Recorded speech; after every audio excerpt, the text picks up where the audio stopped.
رسول کریم صلی اللہ علیہ وسلم نے ارشاد فرمایا، اگر تم میں سے کسی شخص کے دروازے کے سامنے سے نہر گزرتی ہو اور وہ دن میں 5 مرتبہ وہاں سے غسل کرتا ہو، صحابہ مجھے بتاؤ اس کے بدن پہ کوئی میل کچیل رہے گا؟ تو صحابہ نے عرض کیا، اے اللہ کے رسول، اس کے بدن پہ کوئی میل کچیل نہیں رہ سکتا جو دن میں 5 مرتبہ غسل کرتا ہے۔ فرمایا یہ 5 نمازوں کی مثال ہے، جو 5 نمازیں پڑھتا ہے اس کے بدن پہ گناہوں کا میل نہیں رہتا ہے، اللہ اسے ستھرا کر دیتا ہے، اسے پاک کر دیتا ہے۔ ایک نماز سے لے کر دوسری نماز کا وقت، درمیان میں جتنا وقت ہے اس کے جتنے گناہ ہیں، دوسری نماز ان گناہوں کا کفارہ ہے۔ حضرت سلمان فارسی اور حضرت ابو عثمان سفر پہ جا رہے تھے، پت جھڑ کا موسم تھا، ایک درخت آیا جس کے پتے زرد ہو گئے تھے، تو حضرت سلمان فارسی نے شاخ پکڑی اور جھٹکا دیا، سارے پتے گر گئے۔ تو کہا، ابو عثمان تو نے مجھے پوچھا نہیں کہ یہ میں نے کیوں کیا ہے؟ حضرت ابو عثمان نے کہا، میں نے نہیں پوچھا، آپ بتائیں آپ نے ایسا کیوں کیا ہے؟ تو حضرت سلمان فارسی کہنے لگے، ایک دن میں رسول اللہ کے ساتھ تھا، سفر پہ تھا، ایسے ہی ایک درخت آیا جس کے پتے زرد ہو چکے تھے، حضور نے شاخ پکڑی، جنبش دی، جھٹکا دیا، پتے گر گئے۔ حضور نے مجھے دیکھا اور کہا، اے سلمان تو نے مجھے پوچھا نہیں کہ میں نے ایسا کیوں کیا ہے؟ تو میں نے کہا، بندہ نواز آپ بتا دیں آپ نے ایسا کیوں فرمایا ہے؟ فرمایا، سلمان جس طرح میں نے اس شاخ کو جنبش دی اور اس پر کوئی بھی پتا نہیں رہا، سارے گر گئے، جب بندہ نماز کے لیے کھڑا ہو جاتا ہے بدن کے سارے گناہ جڑ جاتے ہیں۔ اللہ کی توفیق سے میرا خیال ہے کہ آپ سارے لوگ نمازی ہوں گے، اور میری مائیں بہنیں اور بیٹیاں جو تشریف لائی ہیں انہیں بھی 5 گانا نماز کا شعور اور توفیق نصیب ہوگی۔ آج ہم یہاں سے عزم کر کے جانا ہے کہ ہمارے خاندان میں، ہمارے رشتہ داروں میں، ہماری اولادوں میں اگر بدقسمتی سے کوئی بے نمازی ہے تو آج عزم کر کے جائیں کہ وہ بے نمازی نہ رہے، اتنے زور سے تبلیغ کریں گے کہ وہ نماز پڑھنے پہ مجبور ہو جائیں گے۔ یہ اولاد کے ساتھ ہمدردی نہیں ہے، ساری رات اولاد جاگتی رہے اور جب نماز کا وقت آ جائے تو ماں کہتی ہے، بیٹے سو جا، اب تو اذان کا وقت ہو گیا، حالانکہ چاہیے تھا کہ اب تو اٹھ جا، اب اذان کا وقت ہو گیا ہے۔ لیکن ماں اس وقت اگر سلا دے تو کیا یہ گوارا کرتی ہے کہ میرا بیٹا جہنم کی آگ میں جلے؟ ماں اپنی اولاد کو جگائے، اس سے ہمدردی یہ نہیں ہے کہ اب اس کو سونے دے، بیچارہ ساری رات جاگتا رہے۔ ساری رات جاگنے کا اسے حکم کس نے دیا تھا؟ فجر کے وقت جاگنے کا حکم ہے، جب رحمت اللہ کی بٹ رہی ہے تو اس کو بیدار کرے، اس کو جگائے۔ کڑکتی دھوپ ہے، آج کل موسم کتنا گرم ہے، تو اگر بچہ دھوپ میں کھڑا ہو اور اس کے پاؤں جلس رہے ہوں تو ماں گوارا کرتی ہے، بھاگ کے اچک لے گی بچے کو کہ میں اسے دھوپ سے، تمازت سے، گرمی سے بچا لوں۔ تو کیا حشر کی کڑکتی دھوپ میں بیٹا پسینے میں شرابور ہو اور وہ پسینہ آگ سے بھی زیادہ گرم ہو تو کوئی ماں یہ گوارا کرتی ہے؟ یقیناً نہیں کرتی۔ تو نہیں کرتی تو اس کو اپنی اولاد کو 5 گانا نماز کا خوگر بنانا ہوگا۔ نماز کی توفیق اللہ سے مانگو۔ آج کے اس اجتماع میں یہی پیغام ہے اور یہی دعوت ہے اور یہی قرآن مجید کی تعلیمات کا خلاصہ ہے۔ 1 بار نہیں، 2 بار نہیں، 10 بار نہیں، 20 بار نہیں، 100 بار نہیں، قرآن و حدیث کے اندر 750 مرتبہ نماز کا حکم آیا ہے۔ اب ذرا غور کیجئے، 1 مرتبہ کہہ دینا کیا کافی نہیں ہے؟ لیکن 750 مرتبہ تمہارے کریم رب نے تمہیں بار بار کہا ہے، تمہارے کریم رسول نے تمہیں بار بار کہا ہے کہ نماز پڑھو۔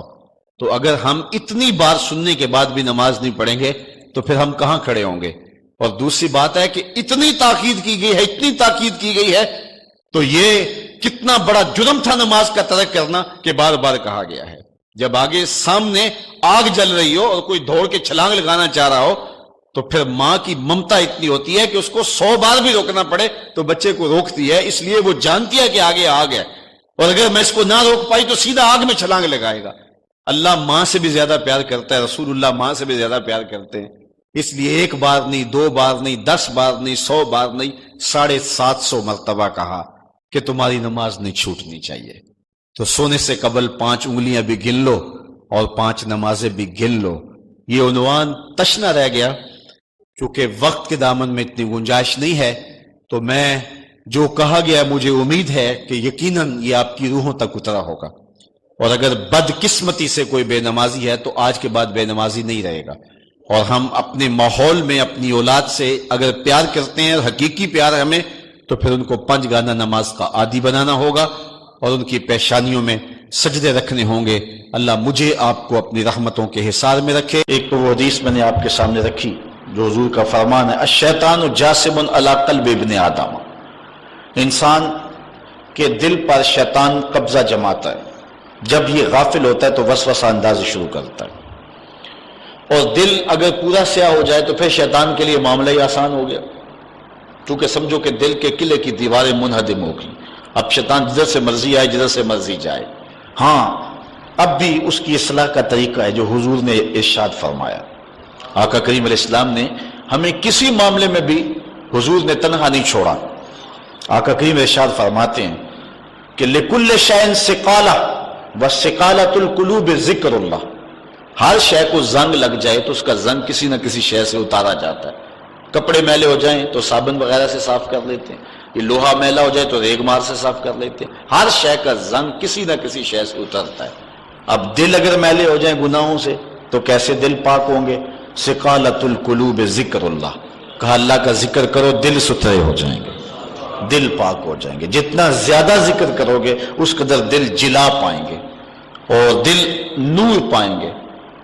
اور بزرگ صوفیہ فرماتے ہیں جب کوئی بندہ ذکر کرنے بیٹھتا ہے اور ایک مرتبہ کہتا ہے اللہ، تو اللہ تعالیٰ اس کی طرف نظر رحمت سے دیکھتا ہے، اور جس کی طرف اللہ نظر رحمت سے دیکھتا ہے اس کے 70 گناہ جل کے راکھ ہو جاتے ہیں.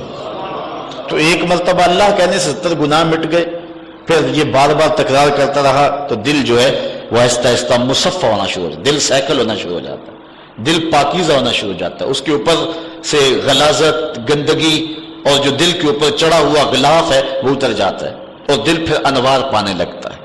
پھر اس کو ذکر بھی چاشنی دیتا ہے، اس کو فکر بھی لذت دیتا ہے، اس کو نماز اور سجدے میں بھی سرور ملتا ہے. جب دل پر نور نہ ہو تو پھر شکایت یہ ہوتی ہے نماز پڑھتے ہیں سرور نہیں ملتا، نیک عمل کرتے ہیں لطف نہیں آتا. اصل وہ دلوں کے اوپر حجابات آ چکے ہیں، دلوں کے اوپر پردے آ چکے ہیں. اگر وہ اتر جائیں اور وہ کثرت ذکر کے ساتھ جو ہے وہ پردے اتریں گے. اب دل 4 طرح کے ہیں. القلوب اربع، دل 4 طرح کے ہیں. ایک دل قلب اجرد فیہ سراج یظہر، ایک مومن کا دل وہ بالکل ایسے ہوتا ہے جس طرح چراغ روشن ہوتا ہے، اور مومن کے پاس جو بیٹھے اللہ اس کے دل کو بھی نور کر دیتا ہے. چونکہ دلوں سے نور کی شعائیں نکلتی ہیں. کسی زمانے میں لوگ اس بات کو نہیں مانتے تھے جو عقل والے تھے، لیکن اس زمانے کے اندر موجودہ سائنس نے اسیری لہروں کو تسلیم کیا ہے، اور وہ کہتے ہیں کہ جو شخص نیک ہے اس کے بدن سے وہ لہریں نکلتی ہیں، اچھے اخلاق والا، اچھے کردار والا، اور دوسرے پر وہ مرتب ہوتی ہیں. اور جو بدکار ہے، برا شخص ہے، اس کے بدن سے وہ لہریں نکلتی ہیں اور دوسرے پر مرتب ہوتی ہیں. اور حضور علیہ السلام نے صدیوں قبل یہ بات بتائی.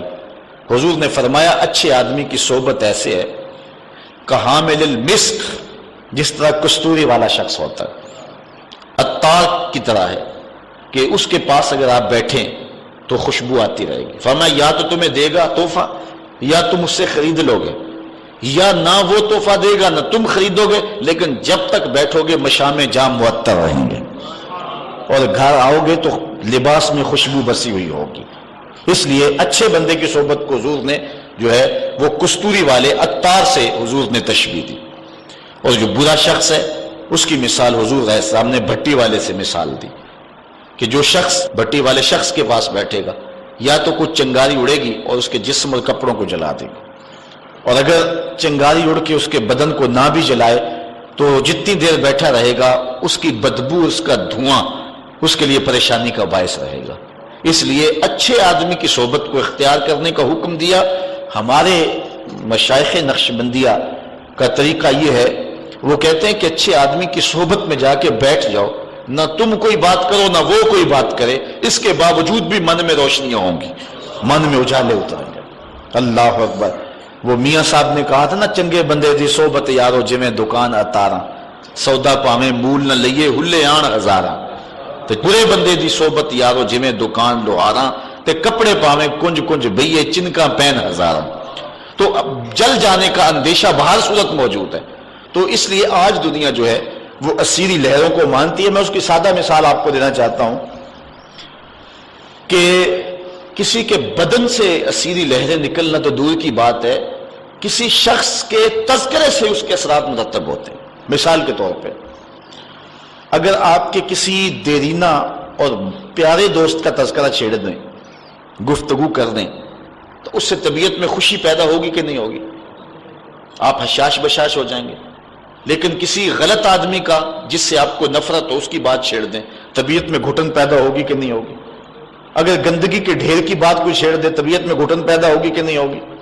اور اگر پھولوں کی بات چھیڑ دے، موتیے کی، نسرین کی، نسترن کی، چمبیلی کی، گلاب کی، موتیے کی، ان پھولوں کا تذکرہ کو چھیڑ دے، طبیعت میں خوشی پیدا ہوگی کہ نہیں ہوگی؟ یہ ایک فطری بات ہے. آپ جو ہے وہ کسی اچھی بات کو چھیڑ دیں، اس کے اثرات مرتب ہوں گے اور آپ کا چہرہ کھل جائے گا. اور کسی بری بات کو چھیڑ دیں تو طبیعت کے اندر ایک اداسی پیدا ہو